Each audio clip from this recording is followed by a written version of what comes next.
राज और उसके दोस्तों ने कॉलेज की आखिरी परीक्षा के बाद एक ट्रिप प्लान की। उन्होंने तय किया कि वे एक हिल स्टेशन पर जाएंगे जो अपनी प्राकृतिक सुंदरता के लिए प्रसिद्ध था। इस जगह के बारे में एक कहानी भी प्रसिद्ध थी कि वहां एक पुराना बंगला है जिसमें कोई नहीं जाता। कहा जाता था कि जो भी उस बंगले में गया वह कभी वापस नहीं आया। राज और उसके दोस्तों ने इसे एक चुनौती के रूप में लिया और तय किया कि वे उस बंगले में रात बिताएंगे।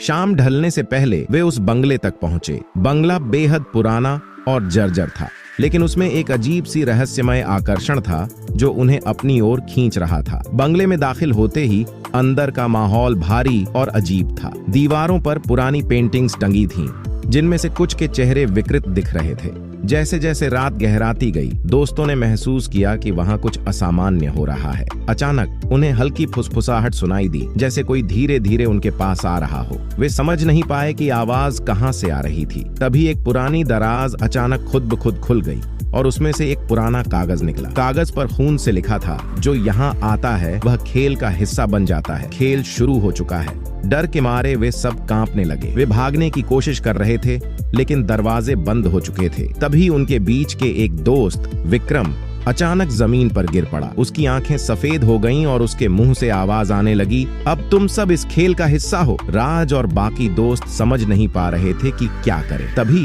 विक्रम की आवाज अचानक बदल गई और वह किसी और की तरह बोलने लगा, तुम लोग यहाँ क्यों आए? ये घर मेरा है और कोई भी यहाँ से जिंदा नहीं जा सकता। सबको एहसास हो गया कि विक्रम पर किसी आत्मा का कब्जा हो गया है। वे सब बहुत डर गए और चारों तरफ भागने की कोशिश करने लगे, लेकिन घर में जैसे कोई अदृश्य ताकत उन्हें रोक रही थी। उनकी चीखें बंगले की दीवारों में गूंज रही थीं, लेकिन बाहर कोई उन्हें सुन नहीं सकता था। तभी अचानक सब कुछ शांत हो गया। विक्रम खड़ा हो गया और उसने राज की ओर देखा। तुम अगला हो। यह सुनते ही राज के रोंगटे खड़े हो गए। उसने महसूस किया कि उसकी आंखों के सामने अंधेरा छा रहा है। अगली सुबह पुलिस को वह बंगला खाली मिला। वहां सिर्फ एक पुराना कागज पड़ा था जिस पर लिखा था, खेल समाप्त हुआ। राज और उसके दोस्तों का कभी कोई पता नहीं चला। कहते हैं जो भी उस बंगले के पास जाता है उसे आज भी अंदर से हल्की हंसी और फुसफुसाहटें सुनाई देती हैं, जैसे कोई खेल अब भी चल रहा हो।